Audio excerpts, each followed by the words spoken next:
Welcome to Andy Staples On3, and it's time to do something I swore I'd never, ever, ever do again. I'm ranking football teams. That's right. I've done everything possible to avoid ranking college football teams since the last time I did this. Well, I've done it a few times over the years, but it's been a while. It's been a while. At my last company, there were other people who were more than happy to rank teams. And I was like, all right, you guys rank the teams. I don't want to get yelled at. But then I realized, wait a second. We're just talking about college football here. Y'all can yell at me if you want to. That's fine. Bring it on. Because I have thoughts. And I've seen all these other top 25s come out. And I'm like, no, I can do a better one. And it's not what I was doing on my old show. This is not the Andy Staples Show computer laptop operated Win Nexus. I think that's it.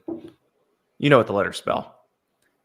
I didn't do this to intentionally piss you off. If it pisses you off, it's because you flat out disagree with me, and we can hash that out, or we can just wait and let people play and figure it out. But a man who has very strong opinions about where teams should be ranked, and he's been doing his own conference power rankings and also the various unit rankings for different position groups throughout the country. On3's Jesse Simonton joins us now to discuss my rankings. We'll discuss his rankings. And I know there's some places we disagree already, Jesse. Like, I looked at your SEC conference post-spring power rankings, and I was like, oh boy. Jesse and I are going to have a chat about the Village on the Plains. Embrace debate. Embrace debate. Thanks for having me, Andy. Thanks for having me. Those positional rankings, I will tell you, man, that it's such a good off-season study because you really deep dive. I talk to some people. You use the analytics, the PFF, the sports source, and that kind of stuff. And with so much movement in the transfer portal and how much these rosters have changed, doing these unit rankings the last 2 years has really provided a solid foundational launch point for discussions like we're about to have with these power rankings. How do you start to view teams? Where do you rank them up and down? Who are you maybe hotter on coming out of the spring? Who are you maybe a little bit down on? So let's get after it. Yeah. And I've gotten some good education, I think, doing the ceilings and the floors. We've already done the SEC. We've done the Big Ten. We're going to do the ACC here in a little bit. We're going to do the Big 12. And I feel like it's helped me dive into schedules. Like, it was interesting as I was ranking the teams. I was trying not to let the team's schedule influence where I was going to put them, because I think that's one thing we do is we're trying to project. And we're trying to say, like, when I rank teams, everybody does it differently, but I'm trying to say, I think if they played, the team above would beat the team below. Now, obviously, there's some styles make fight situations where that's impossible, and especially once you get down below 12 or so, you're going to have situations where a team ranked below can definitely beat a team ranked above. But I tried not to let the schedule influence it too much. Like, I actually think, like, Rutgers will probably be a fringe top 25 or top 25 team mid-season based on their schedule alone. But do I think they're going to be as good as these other teams? I don't know. And that's the tricky part, because, like, as I was doing Iowa, I have Iowa in there, and I think Iowa's schedule may allow them to be like 10-2. But I think their team. I think their team's actually pretty damn good. I think they're they're one of these ones that, going through these unit rankings, Andy. I mean, they have the best linebacker room that's not in Athens, Georgia. With those two guys, I think they have the number one safety duo, and this is for a secondary that lost Cooper DeJean, and yet they returned Castro at nickel. I'll tell you this too: a sneaky addition, Iowa quarterback. It's been horrible. Deacon Hill leaves the program, leaves them just with one healthy scholarship quarterback, and McNamara's not healthy, but they bring in Sullivan from Northwestern.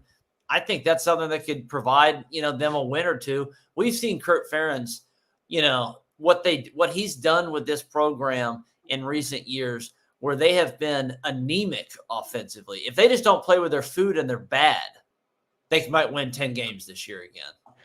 Yeah, and I've got them at 21. If the offense is good, if the offense is capable, I think they're going to be much higher than win 10 games.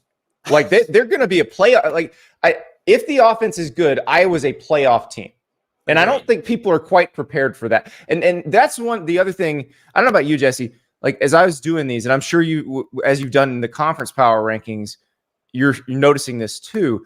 Like you're seeing where the new playoff is going to impact things, because I was much more aware of who I'm putting at 8 and who I'm putting at 9. And then I'm realizing, oh, wait, the conference champs get the automatic buys and the top 4 spots. So like the second ranked SEC team, that could be the 5 seed. The second ranked Big Ten team, that could be the 5 seed, not the 2 or the 3 seed. And it's like, oh, this is going to get really spicy. And then I also thought, so I did the, kind of just missed the cut at the bottom. Even the ones I had in the just missed the cut, like I see a path into the 12 for them. Well, here's a little jalapeno spice for the viewers before they, you release your top 25 here. I don't believe, because I saw it. We and I exchanged some text back and forth yesterday. I don't believe you have a G5 team or non-power conference team in that top 25. I don't, and I thought about it. I have Liberty in the just missed. And they would make it, if they were the number 1, even if they're not in the quote unquote top 25, whoever is the highest ranked, non-power conference team is going to get a playoff spot this year. Yeah, I had a hard time with that, because I was thinking, okay, which Group 5 team should be in the top 25? And I think the way the transfer portal has changed the sport, because a lot of times there were years like when Northern Illinois went to the Orange Bowl that year, like you knew going into the year that Northern Illinois was going to be awesome. You knew that they were going to be the best team in the MAC, that they were going to probably go undefeated. If not, they might lose one game. Same thing like when Western Michigan went to the Cotton Bowl. Those Boise State teams we knew. But I look at the Sun Belt. Who's supposed to win the Sun Belt? Right. Maybe Appalachian State. Troy's got a new coach. Like Jared Parker takes over for Jen Sumrall.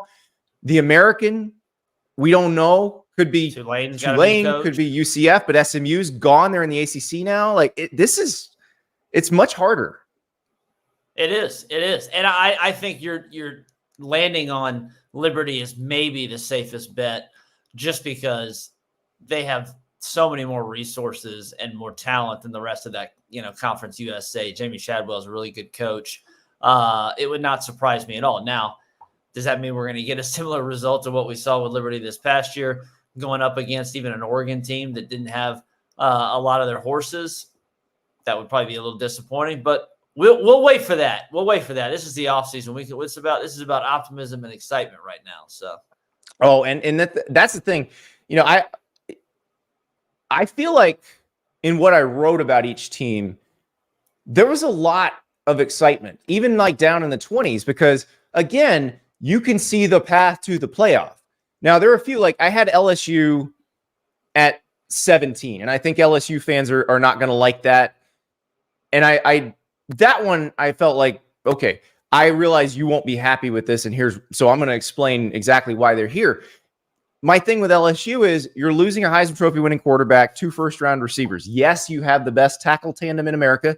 Yes, you have a quarterback you like who has waited in the wings and is ready to take over.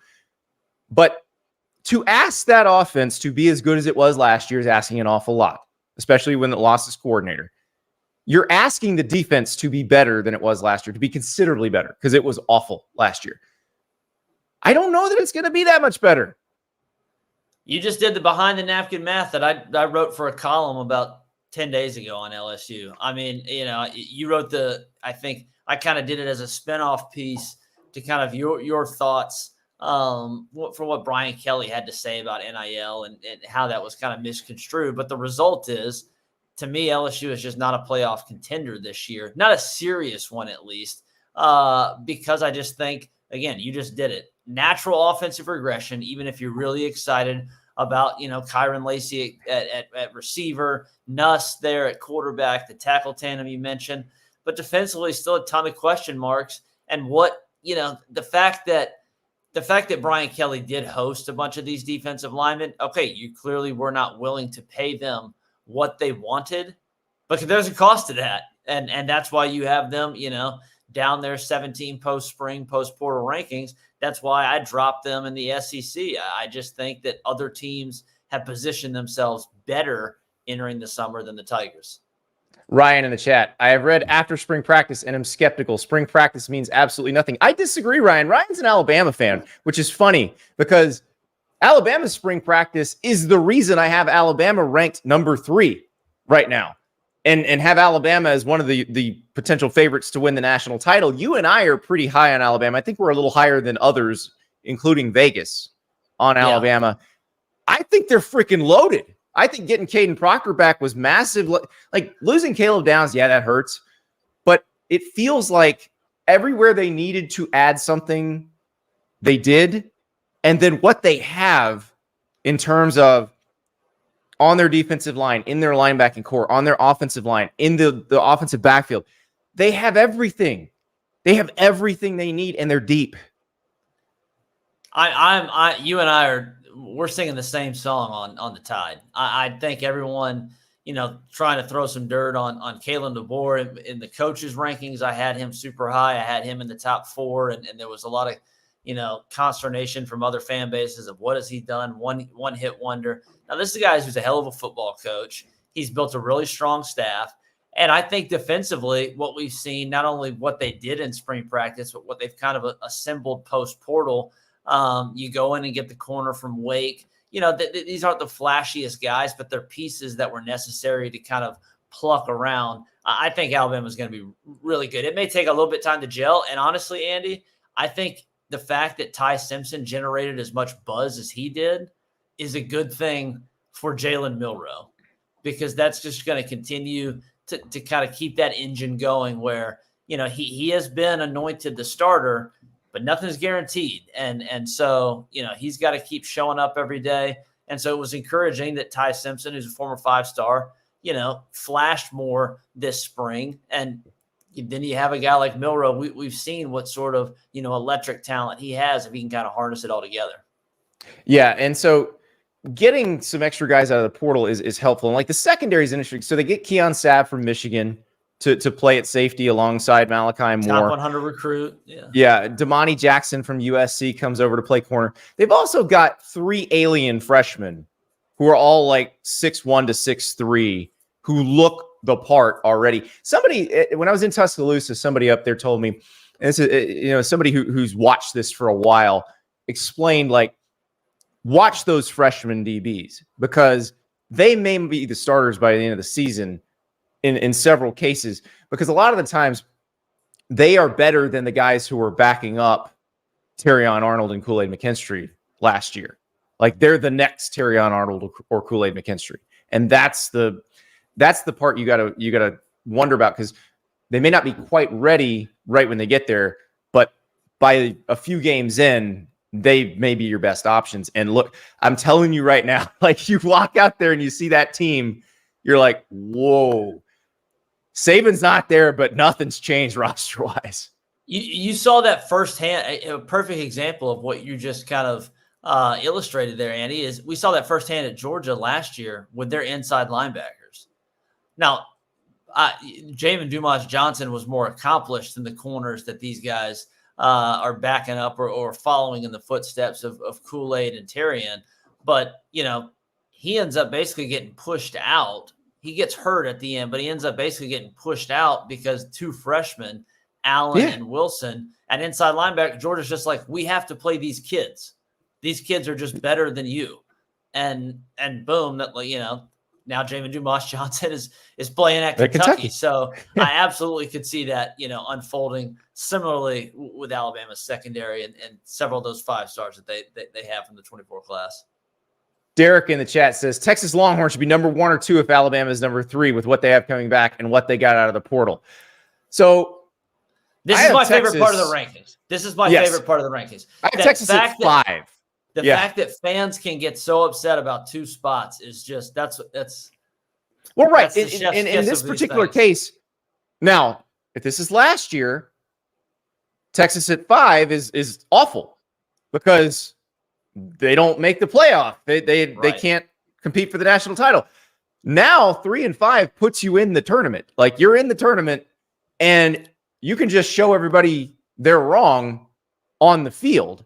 But let's talk Texas, because I am, yes, fully guzzling burnt orange Kool-Aid as far as Texas goes. I realize this is not as high as Texas fans want, but remember, I was a major Texas skeptic for a long, long time. And I am coming around on the idea that Sark has fixed a lot of the issues that plague Texas. The one in particular is they didn't create NFL players anymore. They didn't develop guys once they got them. They get these 4- and 5-star recruits, and then nothing would happen. They had 11 guys drafted last year, to which you're going to say, oh, well, they lost so much. But look at what they're bringing back.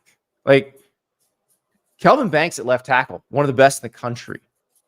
The two quarterbacks, you got Quinn Ewers and you got Arch. You've got Broughton and Alfred Collins on the D-line, who were rotating with Tavondre Sweat and Byron Murphy last year. Like, they have top-line guys that can compete with anybody. And then they went in the portal and they got Silas Bolden from Oregon State. They got Isaiah Bond from Alabama. They got Amari Niblack from Alabama. Like, they filled spot. Like, what we always talk about, we think Clemson should do, they did. They spot filled everything they needed. Well, one of the guys you didn't mention that they got is UTSA pass rusher Trey Moore, who led the country in sacks. There you go. I mean, and I think the secondary, honestly, Andy, is going to be a lot better too. You get Mbuka from Clemson. You have a couple other guys who are going to be healthier. You did lose one, Terrence Brooks, but I think Texas at 5 is totally fair. I kind of see these in terms of the top 5, 10-ish teams. I think it's Georgia, Ohio State in their own tier, and then Texas, Oregon, Alabama, however you want to kind of rank them, those 3 teams right there together for that next tier. So Texas at 5. Hey, Longhorn fans, you can relish the fact that plenty of people have already written that if you get the 5 seed in the playoff this year, it might be the best seed you get. So. Oh, that's cold. All right, hey, but no, let's point this out. I'm saying that, like, the 5 gets to play the 12. You get the home game. If Texas is here, they're not the 5 seed. By the way, that's true. I made that, and so every fan is going to make that mistake. I literally just made it in real time. And that's the part all of us have to educate ourselves on this and figure. All right, so let's do the exercise based on my ranking. So hopefully you're following along on 3. You can read my rankings. So let's figure out who is which seed based on the rankings. So I've got Ohio State at number 1. So they're the 1 seed. They're the Big Ten champ. They get a bye. We're assuming they win the Big Ten. I've got Georgia at number 2. We're assuming they win the SEC. So they're the 2 seed. They get a bye. I have Alabama at number 3. They cannot be a top 4 seed because we're assuming Georgia won the SEC. Alabama is your 5 seed. 5. Yeah. I have Oregon at number 4. That's a Big Ten team. We're assuming Ohio State won the Big Ten. Oregon is your 6 seed. Texas would be your 7 seed. So 7. Texas is at home. I have Michigan at number 6. That's your 8 seed. That's your last home game right there. Now I have Florida State at 7. They get a bye. ACC champ. We're assuming they win the ACC. They're 3. Yep. Notre Dame at 8. We just sent Notre Dame on the road to play Michigan because they'd be the 9 seed in the playoff. Bring back the rivalry. Ole Miss on the road against Texas because I've got Ole Miss at 9. Number 10, Kansas State. We're assuming they win the Big 12. That's your last bye. So that would be your 4 seed. And then Tennessee would be the last at-large to get in. They'd be going on the road playing Oregon. Liberty. And then Liberty. Yeah. And then whoever the group of 5 team is. So that's wild. Like, that is crazy when you think about it, and produces some exciting matchups. But 5 SEC teams. Yep. John in the chat says getting the 5 seed is better than being ranked 1 through 4. You get the G5 opponent at home, And then in the quarterfinals, you likely get the Big 12 champ, cakewalk to the semifinals. That's why I wonder, Jesse, because they haven't actually finalized 26 and beyond and how that's going to work. I think part of the reason for that is they want to see how this goes, because I think John's right. I think number 5 is going to be a prohibitive advantage, because that 4th conference champ could be like in some years could be, we think they're probably going to be a top 10 team most years, but maybe they're not. And so you do have the group of 5 champ that you play in the 5-12 game. Your next game is a 5-4 game at a neutral site.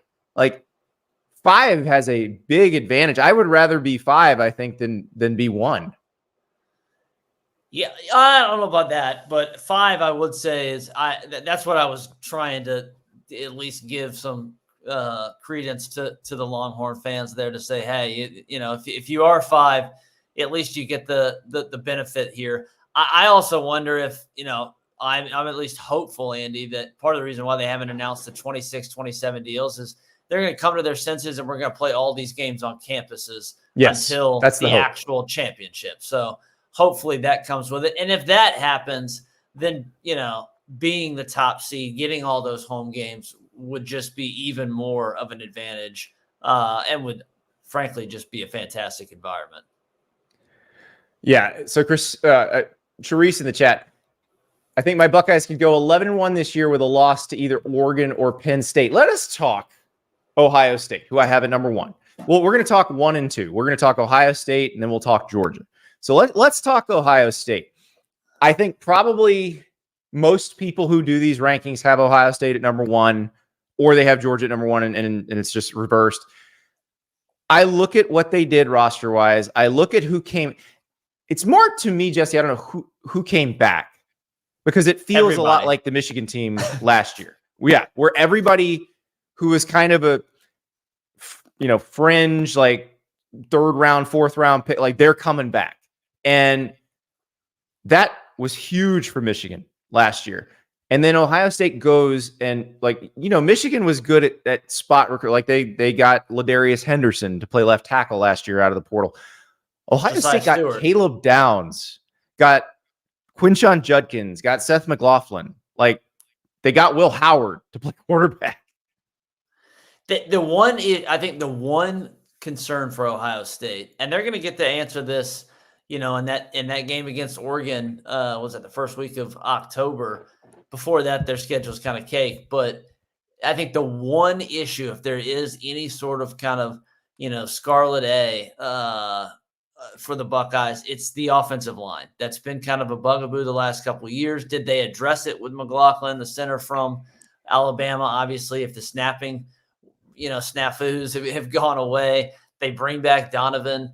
But those tackles got to play way better, because every other piece on that roster, they're going to have the best secondary in the country. They might have the best defensive line in the country.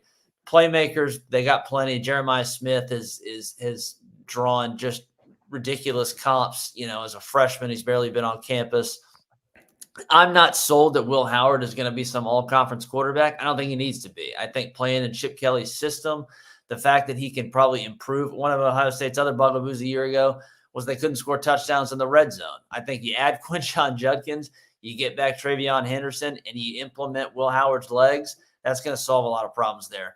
Outside of the offensive line, I think Ohio State probably has the best roster, in college football in 24. Now, can Day get it done? He has to. Yeah. And that's where this is different. The pressure on Ohio State is so much more than the pressure on everybody else. Yes, Georgia is expected to compete for national titles. Yes, Alabama is supposed to compete for national titles, but like Ohio State, you have to beat Michigan, and you have to go very deep in the playoffs, probably win the national title, or this season is a failure. Yeah, there will be no tarmac Lane Kiffin style, because I believe the game is actually in the shoe. But they may put him in a box leaving the shoe if they don't beat Michigan this year. I mean, that is a 100, no doubt, must win for a guy who's lost, I think, 10 games in his entire career. Kind of crazy. Yeah, Ryan Day has been very successful, but that That last 3 against Michigan is just the albatross. Now, I still think if that field goal in the Peach Bowl goes in, we look at this through a very different prism because Ohio State has a national championship in the Ryan Day era. Yes, they'd still be mad at him for losing to Michigan, but it wouldn't be this giant boiling pressure cook. Does it boil? It boils in a pressure cooker after a while, right? Like, yeah, it is that intense for Ryan Day because you've got this rival. You were dominating this rival under Urban Meyer, dominating Michigan. Now you can't beat them. They're the national champions. Like, this is the question I have for, and I know there's a bunch of Ohio State fans in the chat, and I'm curious about this. What's more important to you, beating Michigan or winning the national title? And I realize doing one means you probably did the other, but if you had to pick, which one would you pick? Would everybody pick Michigan, or would everybody pick national title, or would it be split? Your old colleague, I believe, Ari Wasserman, is on record of saying that they would pick Michigan. That they would beating Michigan. Beating Michigan. Now, he had a big debate with our friend David Ubben about this very thing several months ago. So that's a great. I would love to hear, from the fans themselves, because I think what has also been salt on the wound for Day, not only losing 3 times, but the fact that, the very first time Harbaugh comes out and immediately swings with the, born on third base. And then he comes back and beats him another 2 times, including the national championship, or including to then win the national championship this last season. So Michigan's riding high. This is Ohio State's season. They have clearly pushed all their chips in. There's other teams, well, I'm sure we'll talk about, Ole Miss, Missouri, some of these other teams, Louisville, I think a little bit. NC State's gone big on the portal. But Ohio State has, if anybody is crowned the offseason champions, it is absolutely the Buckeyes. What that means could be a whole lot of nothing if they don't actually get it done, though. Yeah, and that's the thing. They didn't need much. They added a bunch anyway. And Caleb Downs is probably the best player anybody got out of the portal. Right. So that's why we're looking at it this way. This feels like an all-in, because they are going to lose all that defense. JT Tuimoloau, Jack Sawyer, Denzel Burke, like those guys are going to the NFL. Lathan Ransom, those guys are going to be in the NFL next year. And it's Ohio State. Look, they've recruited well. They'll have good players behind them. But will they be at this level where we are assuming that they can play for the national title? They might have to build back up to that with younger players. This is the year it needs to happen. So let us go to the team most likely to keep it from happening, if that is to come to pass. That'd be the team that beat Ohio State in that Peach Bowl that I was talking about, the Georgia Bulldogs, who did not make the playoff last year because they lost to Alabama in the SEC championship game. Had the 12-team playoff been in effect, we might be talking about defending national champion Georgia. Which would be three in a row.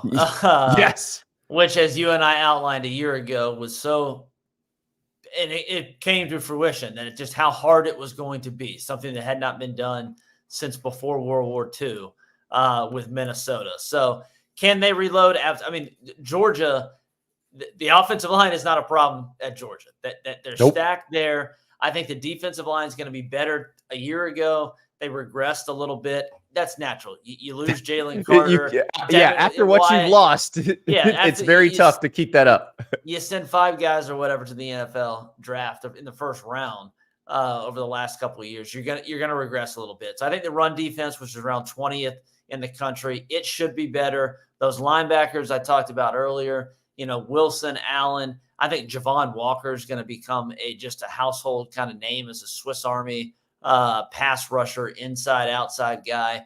And then offensively, Georgia has very quietly, I think, assembled an elite group of playmakers. Now, I don't think it's as good as Ohio State's or maybe even Oregon's, but it rivals just about everybody else. And they've, you get the veteran tight end to supplement Oscar Delt from Stanford. You bring in Colby Young from Miami, who's now kind of your big weapon, Javon Wims type, ball winner on the perimeter. Yeah, your red zone threat. Yeah. And then you bring back, Dylan Bell and some of these other guys, like Arian Smith. I mean, they're going to be really good. And so that game against Clemson week 1 is going to be fun. Their schedule, to your point, is much tougher, but how do you kind of relay that right here? I think fans also have to get used to the fact that we're not going to see undefeated teams, really all that much anymore. And so if you lose a game in the regular season, it's no longer the end all. Well, like Georgia, Texas could be the first of 2 or even the first of 3. Right. That's the other part you got to look at. And I know some people don't like that, but yeah, I keep getting people asking me like, what, conference title games aren't going to matter anymore. Like the Big 12 title game 2 years ago didn't matter. TCU lost and made the 14 playoff. Like it's not going to change that. And then the rematches, well, we get rematches in every other sport. How many times did the Patriots and the Colts play? How often are the Chiefs and the Bills playing now? Like we get rematches and they happen, and it doesn't make us any less excited when the teams play when there's big stakes.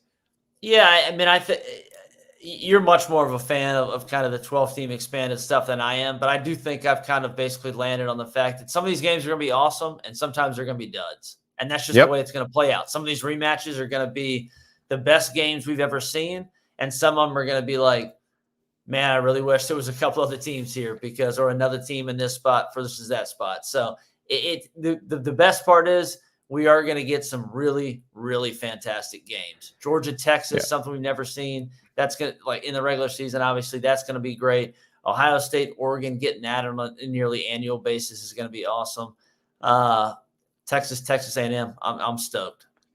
Yeah, it's interesting. I'm reading this Ronaldo versus Messi book by the guys who wrote the Club about the English Premier League, which is possibly the book Greg Sankey used to help design the 12-team playoff. But in this book, there's a situation where Barcelona, Messi's team, has to play Ronaldo's team, Real Madrid, 4 times in 18 days because of how the La Liga and the Copa del Rey and the Champions League schedule worked out. And it was just this massive, like you could actually have that with Ohio State and Michigan. Can you imagine like 2 Ohio State Michigan games in a span of about 3 weeks or 3 possibly? Yeah.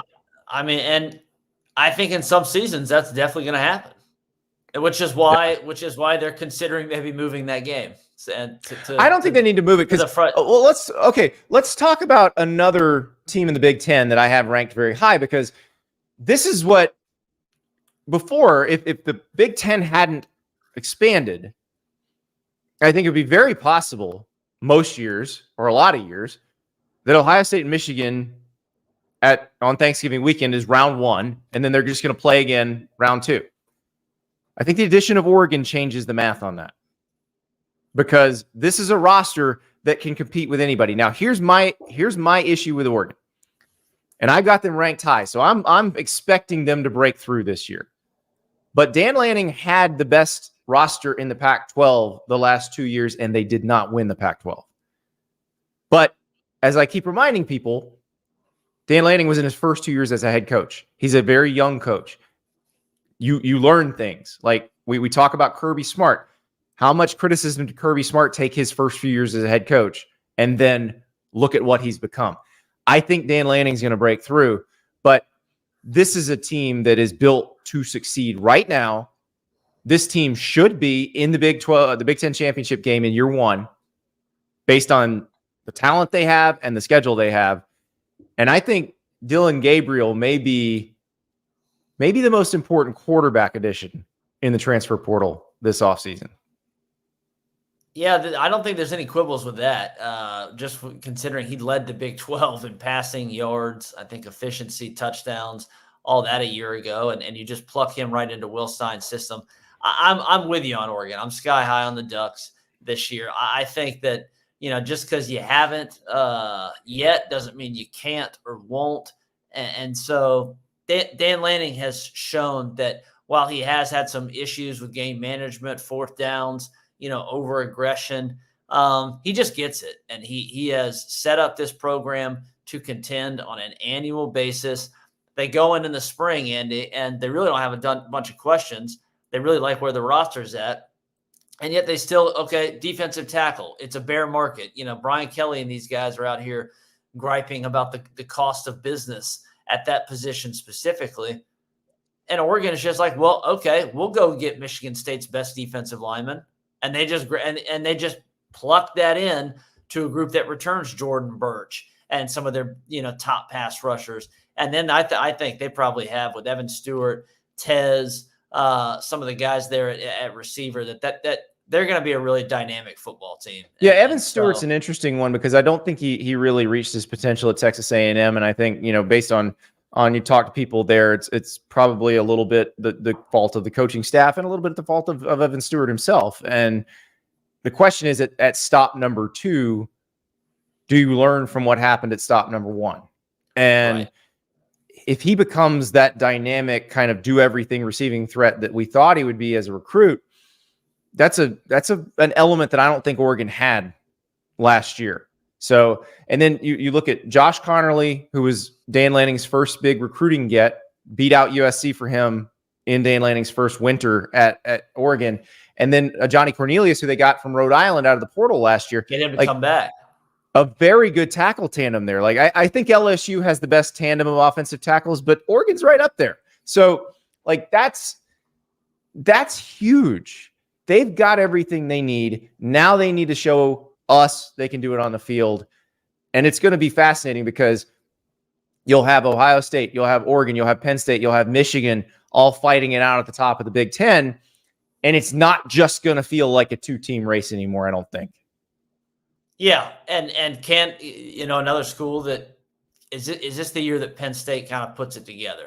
Can Andy Koltanecki, is he able to finally unlock Drew Allar? I'm a little bit skeptical. I love Koltanecki's offense. It's more of skepticism in Allar, but I think Penn State, they're going to be a top ish team in the Big Ten again, and if they can put it together, why couldn't the Nittany Lions win it? So I have Penn State at 12. In the ranking, which if you're a Penn State fan, you see that you're like, oh God, come on. Because if this playoff system had been in place the whole time, Penn State would have made it 6 times since 2016. They would have been in this thing 6 times. Now, in this particular one, at 12, if you wind up 12 right here, you're out because there's no group of 5 teams ahead of 12. So you would be the first team out, and that would just deepen the ennui, because I think that's the word for it with Penn State. Like the fan base understand they're not happy. I talked about when I went to the Penn State Michigan game last year, hearing the fans boo the play calling in the second quarter was mind blowing. Like, are you serious? Like you're in this game. This game is not decided and you are booing the play calling, but I get it. Like they're frustrated because they haven't seen an exciting offense since it was Saquon Barkley, Trace McSorley, Mike Gesicki, with Joe Moorhead calling the plays. So can Andy Kotelnicki come in with Drew Allar? Julian Fleming comes in at receiver, but you lose Keandre Lambert-Smith to Auburn. Can they be a more dynamic offense? And there's a little bit of what we argue about with Iowa here. Like Kirk Ferentz at Iowa has changed offensive coordinators, but it's probably Kirk Ferentz's offense at the end of the day. James Franklin, with the exception of kind of letting Joe Moorhead do his thing, it feels like has kept his thumb on the scale with the offense, in part because the defense has always been so good. Well, the defense is going to be really good again. But if you want to beat Oregon, or if you want to beat Ohio State, or if you want to beat the best teams on your schedule, you got to let the offense cook a little bit.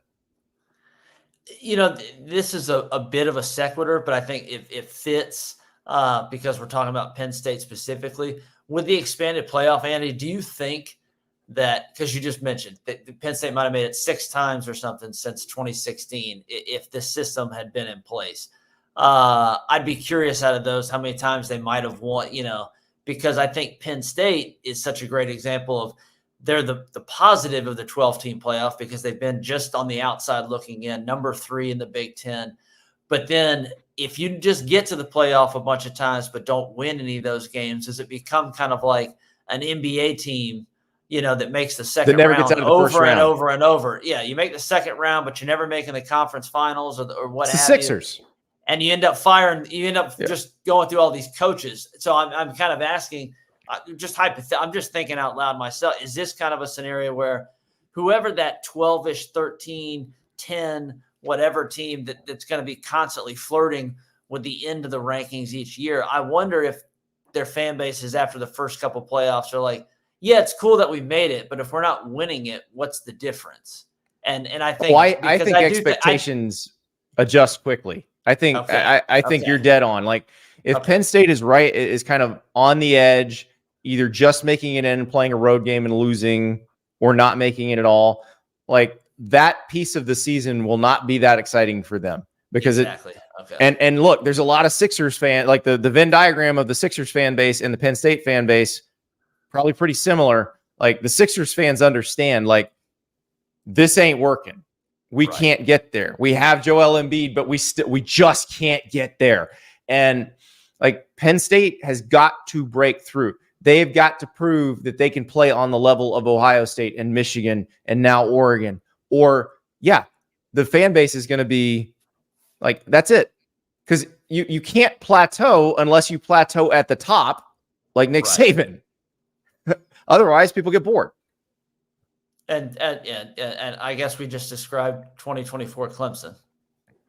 Let's talk Clemson. I'm glad we're going to talk. We'll talk Florida State in a little bit too, because I think they're a really interesting team. But let's talk Clemson because Dabo Swinney, the transfer portal, was a big topic last week. You know, we talked about what Dabo said last week, where he said, you know, the players in the portal, most of them aren't good enough to play here. He's not wrong about that. And then basically says anybody that could actually help us, we can't afford. Which we don't know the finances of their collective. I'll take him at his word. He's saying their collective doesn't have the money for that. Okay. Never want to call yourself a broke boy out loud, Andy. I don't think that's good I don't see the positive in that either. I'm with you. But here's what Clemson. So Clemson has guys like Peter Woods, defensive tackle, one of the best players in the country. They've still got that. Sammy Brown, the linebacker that they signed out of Georgia, he's going to be awesome. They've got those guys sprinkled through the roster. They have elite talent, but they don't have it everywhere. And that's the problem, because Georgia does, because Ohio State does. And especially at the receiver position. Like since T. Higgins left, they have not been dynamic there. They've not been able to develop the guys they have signed. And that's like the one place in the portal where you've consistently been able to find some difference makers. It's not like you can't necessarily find a difference-making offensive tackle or edge guy in the portal. Maybe somebody will this past year, but since it started, that's not been a place that you could really get those kinds of players. But you have been able to get impact receivers, and Clemson's just not there. They've said, no, we're going to develop our own, but none of them have developed into what we're used to back in the days of Nuke Hopkins, Sammy Watkins, T. Higgins, Mike Williams, Hunter Renfrow, Adam Humphrey. I mean, that's a very distinguished list. Yeah, and Dabo's, you know, can opine as much as he wants about how much he loves his guys and how much these are our guys and we believe in our guys. But it's been a dereliction of duty that he has not used the portal at all. No one, you know, I think too often times when Dabo enters this conversation, because he's so honestly transparent, which is great, about his views on the transfer portal, I think too many people swing way too hard one side or the other. No one is saying that Clemson needs to add what Ole Miss did or what Colorado did, or even what three guys or Louisville. Yeah, if you just pluck and get 4 or 5 guys, 3 guys, whatever, that is how you build a sustainable roster. And the idea, you know, this is where I do think it gets misconstrued, Andy, because the problem, and I had a column on this, I think a month or 2 ago, just really looking at the data. You know, the problem is that for years, what Clemson was so successful at was the offensive line, the receivers, as you mentioned, and they certainly got it masked. You know, any other deficiencies that they had were masked by the fact they had the best quarterback maybe in the game that year, Deshaun Watson, Trevor Lawrence, what have you. But the roster retention is not there anymore.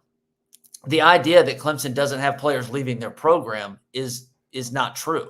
They are losing players to the transfer portal.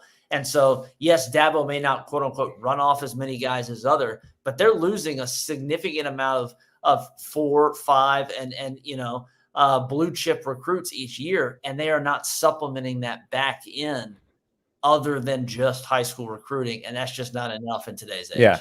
For example, Toriano Pride will start at Missouri this year at cornerback because Missouri lost Ennis Racestraw, lost Chris Abrams-Drain, needed immediate help at a position where they'd been really good. Mubaka's starting so at Toriano Texas. Pride goes to Missouri, and now he's going to start there.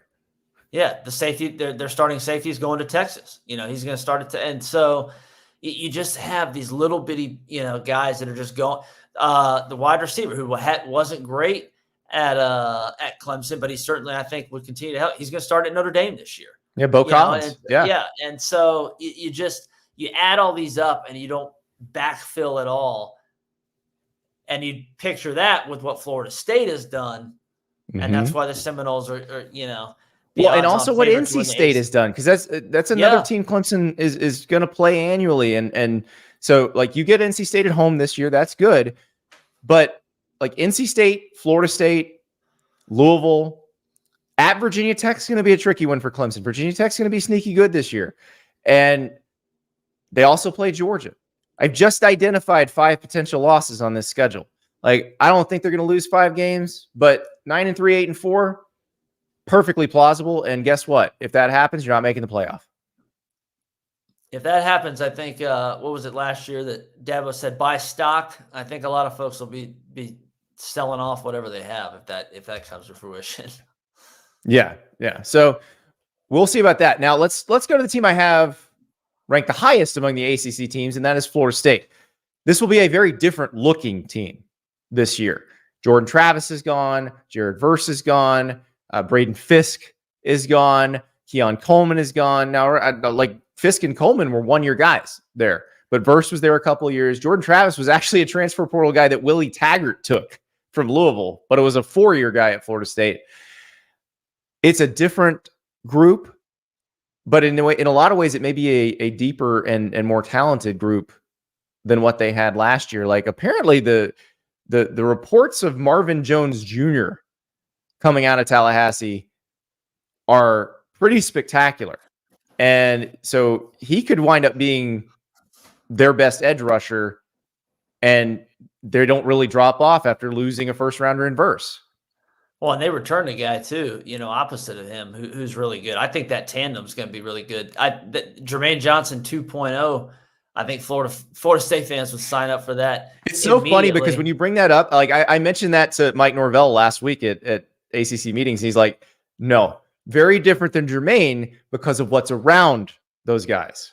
For sure. But I was just going to actually make the point that it's kind of funny because I think it also, you do the transitive property here. I think that also speaks to what Georgia feels like about its pass rush in 2024, where they're just letting a former 5-star like that walk. I mean, the train from Tuscaloosa to Tallahassee has been really positive, I think, for Mike Norvell. You get a starter in Earl Little at nickel. I think they like what they're going to have at Roydell Williams at tailback. You get some offensive linemen. No one has been better than Norvell at identifying precisely the type of player and who they want, and then hitting on that guy. They have such a success rate. It's been really good. They need to get better, and Florida State fans have talked about this. Some FSU experts have noted this. They have to start getting a little bit better off the field in terms of high school recruiting.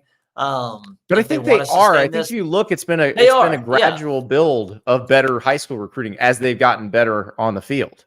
They have, but they have top 5 potential, I think, as a prep recruiting program, and they haven't quite reached that. Again, I am very high on Mike Norvell. I think Florida State, coming off last season's storied season, if DJU can just not kind of mess it up, frankly, I think the Seminoles are going to be the clear favorites in the ACC. Well, and that's the thing. How good is DJ Uiagalelei going to be? We've seen him at Clemson. We've seen him at Oregon State. I don't think he's ever going to be what he was hyped as. Clearly. And that's fine because that happens. But I do think he can be a very good starting quarterback for them if he does what what Mike Norvell asked him to do, protects the ball. And DJ doesn't have a terrible history of committing a bunch of turnovers. So as long as he's careful with the ball, I think they have enough enough weapons around him, and then a good enough defense that you can play that way and be fine. And I do think this is the team to beat in the ACC. I do want to talk about one other ACC team that I have ranked. I've got Miami at 13, and I realize that the Georgia Tech game happened, that we've seen Mario Cristobal with good rosters not get as much out of good rosters. But at a certain point, I'm a believer in when you have better linemen than most of the teams you play, it almost doesn't matter how you coach the team. You're going to win a lot of games. And I think Miami's gotten itself into that spot. Now, they still need to, like when they play Florida State or when they play a better team, like they need to also manage the game well from a coaching staff perspective. But I think they're in a situation now where on the offensive and defensive lines, they're going to be the better team in most of the games they play. Well, they've certainly I've liked a lot of their additions in the transfer portal. This has less to do with the roster building than it does with kind of the guy in charge and what happens with his football teams on Saturday. There's going to be one hell of an anxiety bowl here in Gainesville, Florida. That Pitchforks and Torches Bowl. That's right. I mean, you know, Napier is on the quote unquote hot seat. And I think, frankly, that aside from Ryan Day, probably no coach faces more pressure that isn't probably seriously in danger of losing their job than Mario Cristobal. I mean, he has a 10-year contract or what have you, but year 3 now in Coral Gables, the first 2 years have been – first season was horribly underwhelming. Last season, you bounce back a little bit, but you still have quarterback problems. You have the game, you know, costly game management that cost you a win versus Tech, like you said, just refusing to kneel. Miami's gone all in. I mean, the fact that, you know, Cam Ward flirted with the NFL for so long, you know, and then came back to college just to go to Miami, all the work they've done in the portal, they're going for it. Now we're going to see if they can win these games. You know, this is the offseason hype has never been shy down there in Miami. Now we'll see if they can actually live up to the smoke. Yeah. The smoke that they're running through as they come onto the field. That schedule. I did that purposefully, Andy. I know. Yeah. That schedule, you look at it, you're like, that's 10-2 right there. It should be. Whether it is another question, because like you said, anxiety bowl in Gainesville at Louisville isn't going to be easy. Florida State, you get them at home. Man. USF, that's right. Alex Golish doing a very good job there. I'll mention Virginia Tech again. Sneaky good. Virginia Tech is going to surprise some people. At Georgia Tech, that's another one. Like, Georgia Tech's going to be a tough out. Like, Florida State has to play them in Ireland to start the season. Not going to be easy. Jesse. Haynes King, man. Before we go, let's go back to the Big Ten. I want to talk about 2 different Big Ten teams. We haven't talked directly. We've talked tangentially about the defending national champions. We need to talk about the defending national champions, the Michigan Wolverines. They lost a lot. But I don't think they drop off all that much, because I think they have the best 2 defensive tackles in the country in Mason Graham and Kenneth Grant. Maybe the best cornerback in the country in Will Johnson. Sharon Moore being elevated to head coach means all of the development you've been doing on your offensive line continues. So I'm really not worried about them at all in the trenches. I'm not worried about them at all on defense. It's just a matter of what does the offense look like, we assume, with Alex Orji running it. Yeah, Michigan has answered a lot of questions this offseason to me. I labeled them, you know, even before some of their additions in this last week in the secondary, when they've got 3 guys, I think, in like 24 hours. I labeled them one of the transfer portal winners just because they were able to hold on to the bones of their roster. All these rumors running rampant that Graham and Grant were going to end up at Texas and that Will Johnson was going to come to the SEC and all stuff. And none of it happened. They kept all these guys there. They returned, you know, a first rounder at tight end. They're going to run the ball. They're going to be physical. And you see that schedule. I think they're going to be good. Now, you know, can they contend for a national championship? I don't think they have the top end depth and talent that Ohio State, Georgia, and some of these others that we've discussed do. But I think Michigan's going to be pretty darn good. And so the fact that, you know, some other folks have them, you know, 3rd or 4th, 5th, 6th in the Big Ten, I just don't see that. I think the regression monster isn't going to come quite as hard as some folks anticipated.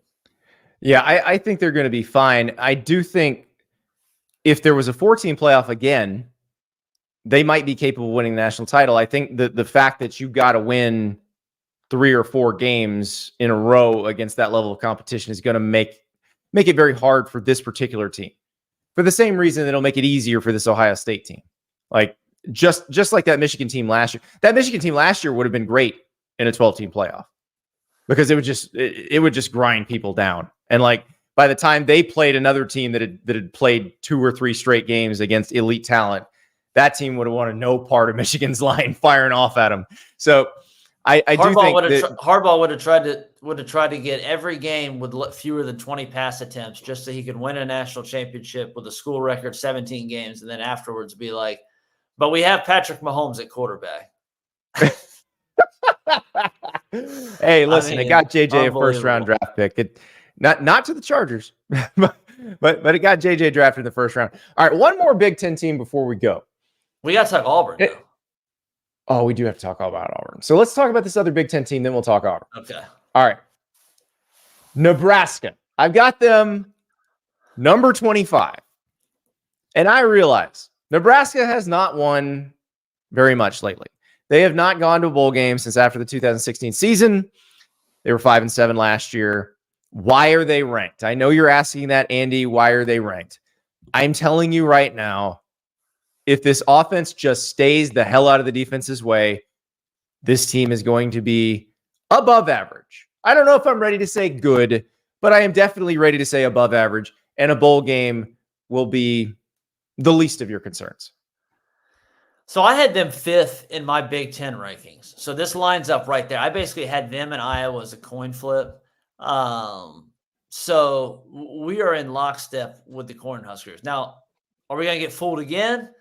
Is this the famous George Bush fool me once, fool me twice? Well, you can't fool me. I don't know.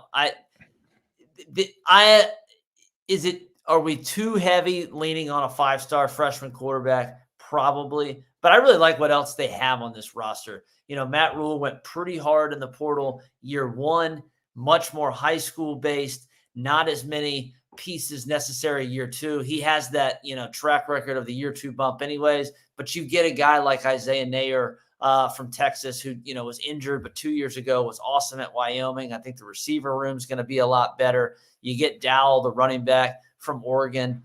I just think offensively, like you said, if they can't throw up all over themselves when they led the nation in turnovers, Matt Rule told me himself, if it's ifs and buts and candies, but yeah, I get it. But if we didn't turn the ball over 1,000 times last year, we might have won 8 games, 9 games in year 1. What can we do if we just play functional offense in 2024? Right. And I think Rule and these guys believe that. That's the key, because there were times last year where the offense actively sabotaged the team. The Minnesota game, I don't know if they would have won the Colorado game anyway, but the Iowa game for sure. They just had the Michigan State game, the Maryland game. Like they had the games Iowa game was they were made dear.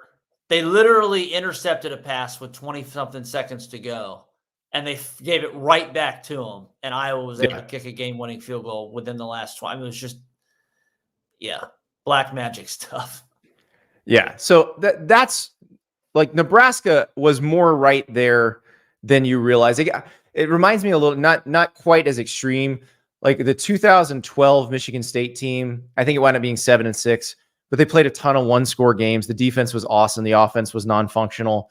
And you were like, oh, if the offense can do anything, they're going to be, and they end up winning the Big Ten and going to the Rose Bowl. I don't think Nebraska's going to be that good, but if the offense can be a net positive in any way, shape, or form, this is a pretty good team.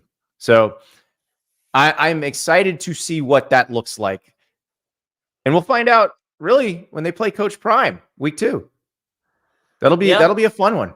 Everybody's tuning in for that one. That's a primetime NBC. That's going to be fun. All right, let us get to one that yes, we are probably going to argue about this one, because you had in your SEC conference power rankings, you had Auburn 12th in the league. I have Auburn number 20 in the country. which I'm trying to count my SEC teams that I have above them. I think that means I have them like 7th in the SEC. So notably, you have them above Oklahoma, Texas A&M. Yep. Kind of in the similar. You have them below Kentucky and Florida as well. I do. Yeah. So I'll give you the floor first. Kentucky, but yeah, I could argue. I could argue that you could move them up versus Kentucky. I like what Auburn has done roster wise this year. I think there's not a lot of arguments with that. For the bones of kind of what Hugh had to now what they sit here exiting the spring. Receiver position, you get the Georgia State kid, obviously Cam Coleman, 5-star freshman, Lambert from Penn State, not an all-conference guy, but a solid piece. I think there's some concerns still on the defensive line for Auburn. The offensive line should be a lot better. You get Percy from Mississippi State. It all comes back, and maybe I'm overthinking it. You know, the guys at our Auburn site would certainly suggest that is the case. But the fact that Hugh, you have the last two of the last 3 games where they just get completely smoked against New Mexico State and then in the bowl game against Maryland. And it's not like what happened in the one in the middle? I got you. I understand that. I'm just building the case here because my point is it's not like Auburn had a bunch of guys suddenly checking out and then transferring out of the program. This is not like Hugh did a massive culling of the roster. A lot of those guys who were in those games are back. And specifically the starting quarterback. And, the fact that Hugh basically right before the bowl game was like, Peyton Thorne is my guy. And then he goes and Willy Wonks it and is like, scratch that, reverse it. We're going to reopen the job. We may look for a guy. And now we enter, or finish spring practice. And it seems like they flirt with some guys, but there's not really somebody that they're super high on. Lo and behold, it is going to be Peyton Thorne. He's fine. He's a jag, whatever you want to call him. I don't think he's going to screw it up for him. I just don't know if he's a guy that's going to be capable of winning them football games. And I think 2025 is going to be the season where they get, a real dude at that position that's surrounded by these playmakers that they've added, where I'll say, hey, Auburn's a top 20 team. Here's the thing. And I don't know what it is about Auburn. I don't know if it's the water from the municipal water supply, like that makes elite play callers not want to call plays when they're at Auburn, because it happened to Gus Malzahn, and then it happened again to Hugh Freeze when he got there. Hugh Freeze, the best thing he does is call plays, and he gets there and he's like, too much going on, not going to call plays. Going to hire Phil Montgomery, going to let him call plays. Well, Hugh Freeze midway through last season realized that was a mistake. That mistake has been corrected. This is a man whose play calling scared Nick Saban so much that Nick Saban tried to change the rules. So now he's calling plays again. And oh, by the way, they've just added this new rule, speaking of changing rules, where he can just radio into his quarterback's helmet, throw it to that guy. Which, by the way, he would do before anyway. Like, there were times when he was at Liberty and Malik Willis was his quarterback, and you could see Hugh Freeze pointing, like, throw to that guy. So now he can say it without anybody seeing him. They're not going to be as wide open as they were at Liberty. I have. They don't need to be. They got backs. I got no quibbles with Hugh as a play caller. I mean, I think that, his track record speaks for itself. Again, it's skepticism especially when we're looking at it, whether from a national perspective or the SEC. Am I going to bank on Peyton Thorne? Or am I going to say, hey, I've seen some 5-star flashes from Connor Wegman. I don't know what Jackson Arnold has, but he looks like he might have. But you know where his ceiling is. Yeah, right. It looks like he might have something. And so you start doing some of these kind of machinations and comparison between these programs, and that's just kind of how I kind of laid it. I understand completely, but I'm telling you right now, like now here's the adventure that is Hugh Freeze. You may have a New Mexico State game, right? Like maybe that's against Louisiana Monroe and General Booty. I don't know. The danger of not showing up against a team you're supposed to beat is there, but also the thrill of beating a team you're not supposed to is there too. And you saw it last year when they played Georgia way tougher than they should have and should have beaten Alabama. Like he can get them up for those games. So Auburn fans, you're used to the roller coaster. You're on the roller coaster. I'm not predicting that you're going to win the SEC. I am predicting, actually, I have them 8th in the SEC, Jesse. So we're not as far apart as people think. Right. Before we go, I do want to talk about one other SEC team because this is one that I think is kind of in the same boat as Auburn. They play each other as well. I have Oklahoma at number 24. Now, Oklahoma fans probably don't like that, but I actually have more confidence in them than Vegas does. You know, this was a team that their initial win total came out at 6.5. People hammered the over on that. It's now moved up to 7.5, but it's stuck there. So there's not a ton of confidence in Oklahoma being a 9-10 win team. I think this could be an 8-9 win team. I think it's a bad year for them to have to rebuild their offensive line, but I also think it's freaking Oklahoma. Like, Oklahoma's not bad really ever. And I don't think they're going to be bad this year.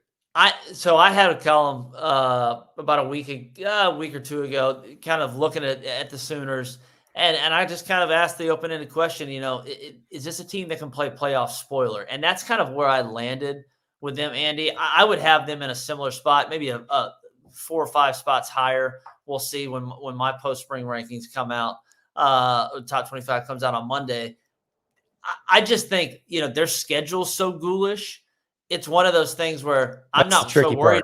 I'm not so worried about that in terms of these rankings, but I think it speaks to what you were talking about with the Vegas, you know, over under, some folks being like maybe down. I mean, Oklahoma got dealt a tough draw, especially compared to Texas for year one in the SEC. And when you factor in, you're going to be starting 5 new offensive linemen, even though I do think they've gotten a couple good, you know, a couple all-conference guys from SMU and elsewhere. That's a tall task. You know, first year starting quarterback.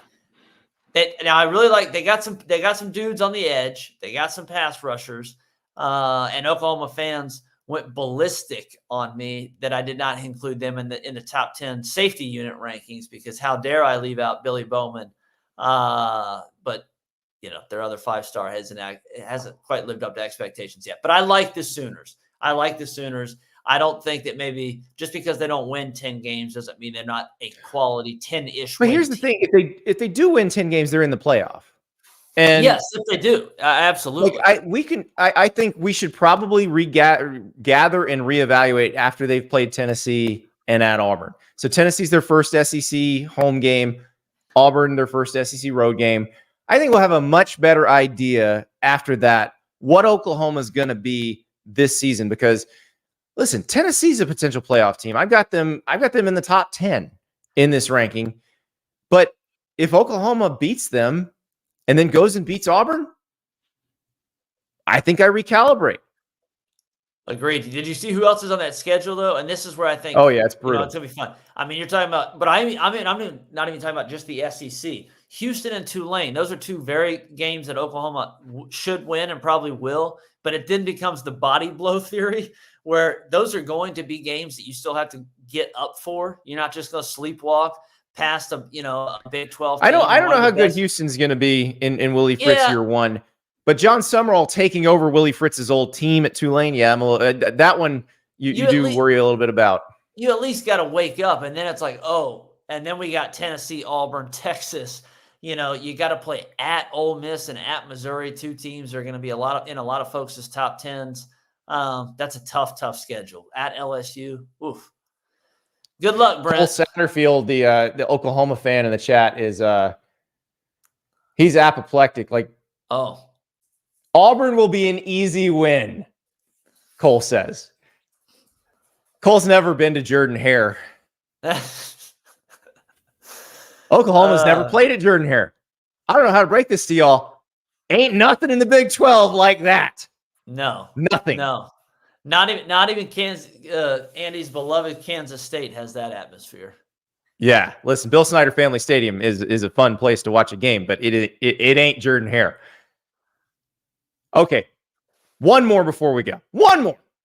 Why do I have Kansas State so high? Because I am driving the Avery Johnson bandwagon. I have Kansas State number 10.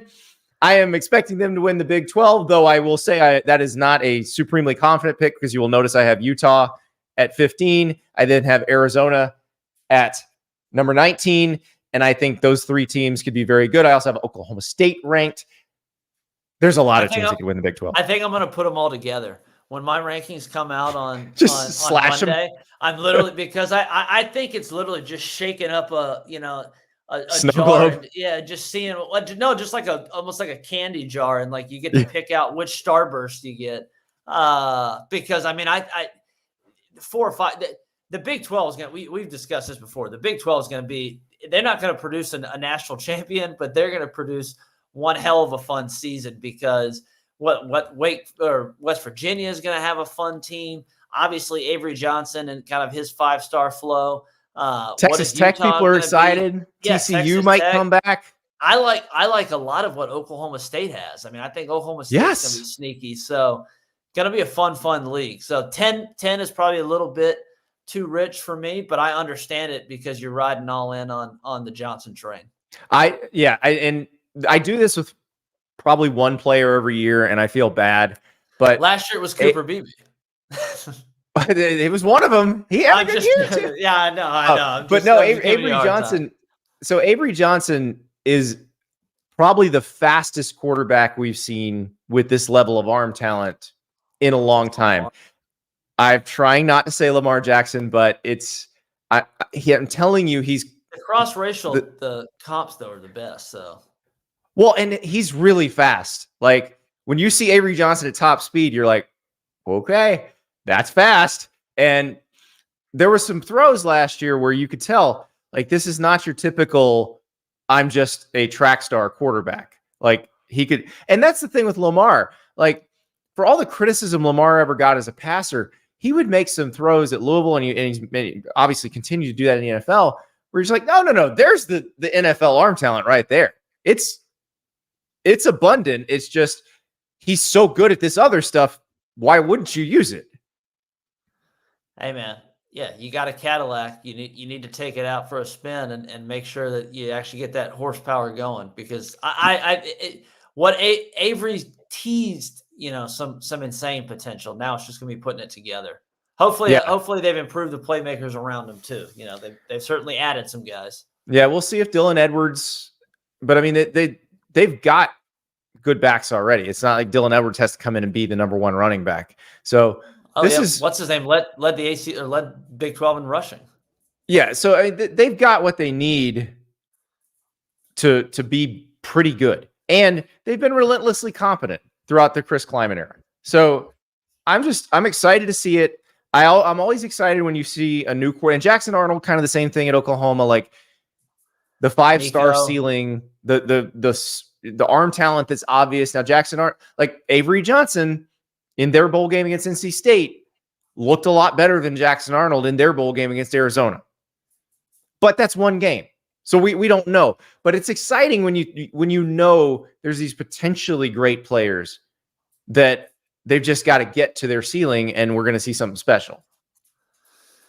Yep. I mean, Nico, could we see Arch? There's a lot of these sophomore dudes who could be, capital D dudes in 24. Yeah. It's going to be a lot of fun this year. This was a very instructive exercise, this top 25. Whether you agree with anything I said in here or not, I bet you looked at it and you're like, oh, what's the playoff going to look like now? As you kind of put these teams into the bracket, it could be fun. And November is going to be fun. Because like you mentioned, the Big 12, we do these ceilings and floor things. And, the widest split we've had is I think we had USC where their floor was like 5-7 and their ceiling was like 11-1 or 10-2. Like the Big 12 is going to be ceiling 11-1, floor 3-8 for like 10 different teams. It's going to be amazing. Yeah. Everybody except Colorado. No, look, they could be good too. That's the beauty of this. I don't know if their ceiling's 11-1, but they could be much better. I agree with that. Yes, and that's another topic for another day because as we know, when we talk about Colorado, the numbers go. So, Jesse, it's been a pleasure. I cannot wait to see which one of us is correct. But your rankings come out next week. So I will probably have you back on to yell at you. There you go. There you go. Appreciate you, Andy. Jesse Simonton from On3, thank you so much. That was fun. I get more excited about this season every time we do this. Every time we talk about what these games are going to be like, how this may work out ultimately as we come down to that final week, what the playoff selection situation is going to look like. It's going to be fun, guys. We just got to get there. Long off season. But don't worry. We're going to keep you going. We will keep you thriving through the off season. We'll talk to you tomorrow.